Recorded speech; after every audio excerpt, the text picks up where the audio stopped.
एक गुरु का शिष्य बहुत गहन ध्यान कर रहा था, लेकिन उसका ध्यान केंद्रित नहीं हो रहा था। उनका मन सदैव विचारों से भरा रहता था। उसने अपने दिमाग को खाली करने की बहुत कोशिश की, लेकिन उसकी सारी कोशिशें नाकाम रहीं। अंत में जब वह सब कुछ कर चुका, तब वह अपने गुरु के पास गया और बोला, गुरुदेव, मेरा मन हमेशा विचारों से भरा रहता है। मैं एक जगह ध्यान केंद्रित नहीं कर पाता। जब देखता हूँ तो दूसरी चीज पर चला जाता हूँ, फिर तीसरी और चौथी चीज करता हूँ। मेरे दिमाग में हजारों विचार चलते रहते हैं और मुझे पता भी नहीं चलता कि ऐसा कब होता है। बहुत समय बाद मुझे एहसास होता है कि मैं क्या करने बैठा था और क्या सोच रहा था। हे गुरुदेव, मैं अपने दिमाग को विचारों से खाली करना चाहता हूँ। मैं चाहता हूँ कि मेरे मन में एक भी विचार न रहे। जब चाहूँ तभी विचार उठना चाहिए। गुरु ने कहा कि किसी भी समस्या का समाधान तभी होता है जब हम समस्या की जड़ तक पहुँचते हैं, समस्या को ठीक से समझते हैं और जानते हैं। क्या आपने उस मन को भी जाना है जिसे आप खाली करना चाहते हैं? शिष्य ने कहा, गुरुदेव, मैंने मन को जानने की बहुत कोशिश की है, लेकिन जितना इसके बारे में जानता हूँ, यह उतना ही रहस्यमय होता जाता है। गुरु ने कहा, जाओ और छोटे छोटे पत्थरों से भरा एक घड़ा ले आओ। तब शिष्य छोटे छोटे पत्थरों से भरा एक घड़ा ले आया और गुरु के पास रख दिया। गुरु ने कहा, इस घड़े को अपना मन समझो और इस घड़े में पत्थर भरे हुए हैं। अब इस घड़े में और पत्थर डालो। शिष्य घड़े में पत्थर डालने लगा। घड़ा पहले से ही भरा हुआ था। 12वां पत्थर रखते ही बाकी सभी पत्थर नीचे गिरने लगे। तब गुरु ने कहा, रुको और ध्यान से देखो। अब घड़े में कोई पत्थर तो नहीं आ रहे हैं, बल्कि वह नीचे गिर रही है, क्योंकि यह भर गया है। इसमें जो भी आ सकता था वह आ गया। अब और पत्थर नहीं आएंगे। यदि आप दूसरा पत्थर लगाना चाहते हैं तो पहले पत्थरों को बाहर निकालना होगा। शिष्य ने तुरंत कहा, गुरुदेव, मैं समझ गया कि आप क्या कहना चाहते हैं, कि हमें अपने दिमाग को विचारों से खाली कर लेना चाहिए। गुरु मुस्कुराए और गुरु ने कहा, पहले पूरी बात समझो और फिर दिमाग को खाली करो। गुरु ने कहा कि हमारा मन इस घड़े के बिल्कुल विपरीत है। तुम घड़े को पत्थरों से तो भर सकते हो, लेकिन मन को विचारों से नहीं भर पाओगे। मन हमेशा खाली रहता है। शिष्य ने कहा, गुरुदेव, मुझे कुछ समझ नहीं आ रहा है। अगर दिमाग हमेशा खाली रहता है तो हम उसे खाली करने की कोशिश क्यों करते रहते हैं?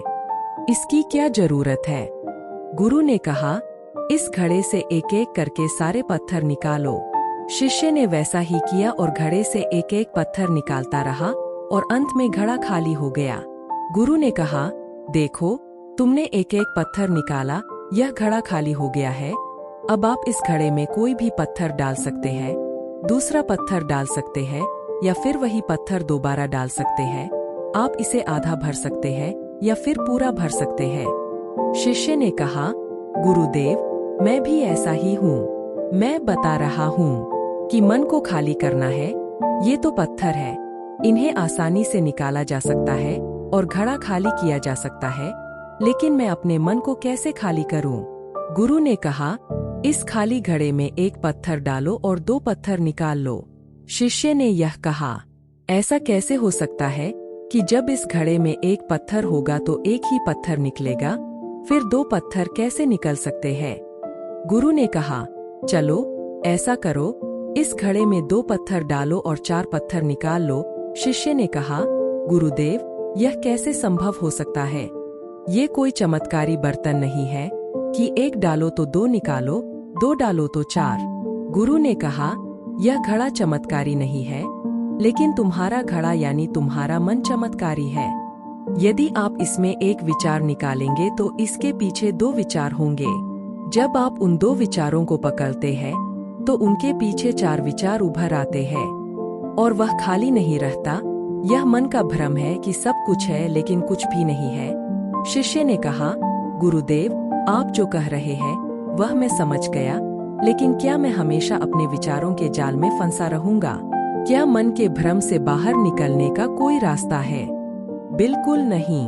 और जब आप उन 4 विचारों को पकड़ते हैं तो उनके पीछे 16 विचार उभरते हैं और ऐसा करने से विचारों की एक लंबी श्रृंखला बन जाती है और आप कहीं नहीं रुकते, एक के बाद दूसरे विचार को पकड़ते चले जाते हैं।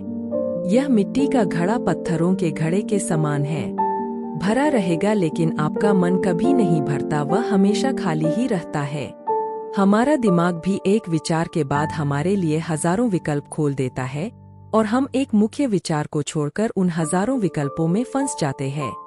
शिष्य ने कहा, मैं आपकी बात अच्छी तरह समझ गया हूँ, लेकिन अब मुझे क्या करना चाहिए? मेरा मार्गदर्शन करें। गुरु ने कहा, मन के जाल में मत उलझो, मन को खाली करने की कोशिश मत करो, अपना ध्यान इकट्ठा करो, एकाग्रता लाओ, जो भी कर रहे हो उसे अंतिम मानकर करो। ऐसे करो कि बाद में इसमें आपको कुछ भी करने की जरूरत नहीं है। और जब आप किसी दूसरे विचार पर काम करते हैं तो बस उसी पर काम करें, कोई दूसरा विचार नहीं। मन के भ्रम से बाहर निकलना इतना आसान नहीं है, लेकिन अभ्यास सब कुछ कर सकता है। शिष्य ने कहा, गुरुदेव, मैं भी ऐसा ही करूंगा। यह समझाने के लिए आपका बहुत बहुत धन्यवाद। हम सभी अपने दिमाग को खाली करने की कोशिश करते हैं, मन में उठते बैठते विचारों से परेशान रहते हैं। हम चाहते हैं कि ये विचार कहीं चले जाएं और हम शांत हो जाते हैं, लेकिन जितना हम इन विचारों से दूर भागते हैं, हम विचारों का उपयोग करते हैं कि वे हमें शांत करते हैं और वे आपके उन्हीं विचारों से जुड़े होते हैं जिन्हें आप छोड़ना चाहते हैं। इसलिए ये विचार इतनी शक्तिशाली है। जब आप सोचना ही नहीं चाहते तो आप शांत रह सकते हैं। यह तभी संभव है जब आप शांत रहने की कोशिश करना बंद कर दें और अपनी समस्या को हल करने पर ध्यान दें। ध्यान केंद्रित करें और समझें कि चिंता करने से नहीं बल्कि सोचने से समाधान मिलता है। गुरु ने कहा, इस मिट्टी के बर्तन को पत्थरों से आधा भर दो। शिष्य ने वैसा ही किया। फिर गुरु ने कहा, अब इन पत्थरों में से एक पत्थर चुन लो और उस पत्थर की एक छोटी सी मूर्ति बनाकर मुझे दे दो। मैं जानता हूँ कि तुम एक अच्छे कलाकार हो। जब शिष्य ने 11वां पत्थर निकाला और उस पत्थर को तराशना शुरू किया तो उसे एहसास हुआ कि यह पत्थर अच्छा नहीं है। तो उसने घड़े से दूसरा पत्थर निकाला, उसे वह पत्थर भी पसंद नहीं आया। फिर उसने तीसरा पत्थर निकाला, उसका रंग उसे पसंद नहीं आया। फिर उसने चौथा पत्थर निकाला, लेकिन उसे इस पत्थर में एक दोष निकला। इस प्रकार उसने लगभग सभी पत्थर बाहर फेंक दिए। उसे ऐसा करते देख गुरु ने कहा, वह पत्थर जो तुमने पहली बार निकाला था, यह समझकर उसी पत्थर की खोज करो कि तुम्हारे पास कोई दूसरा पत्थर नहीं है। तब शिष्य ने उस पत्थर को ही खोजना शुरू कर दिया और उस पत्थर से उसने अपने गुरु की एक बहुत ही सुंदर मूर्ति बनाई और अपने गुरु को भेंट की और कहा, बहुत सुंदर, इस पत्थर से मूर्ति बनाई जा सकती है। मैं इसका विचार भी नहीं कर सकता था। गुरु ने कहा कि जब कोई दूसरा विकल्प नहीं है तो हम अपनी सारी ऊर्जा उसमें लगा देते हैं और उसे सर्वश्रेष्ठ बनाते हैं। जब कोई दूसरा विकल्प है तो हम सिर्फ पत्थर चुनते रहते हैं। मान लीजिए कि मूर्ति नहीं बनाई गई है। दोस्तों, आज की यह कहानी आपको कैसी लगी और इस कहानी से आपको और क्या सीखने को मिला? कृपया यह भी हमें कमेंट करके बताएं। साथ ही अगर आपको ये कहानी पसंद आई और ये आपके लिए उपयोगी लगी तो इसे अपने दोस्तों के साथ जरूर शेयर करें।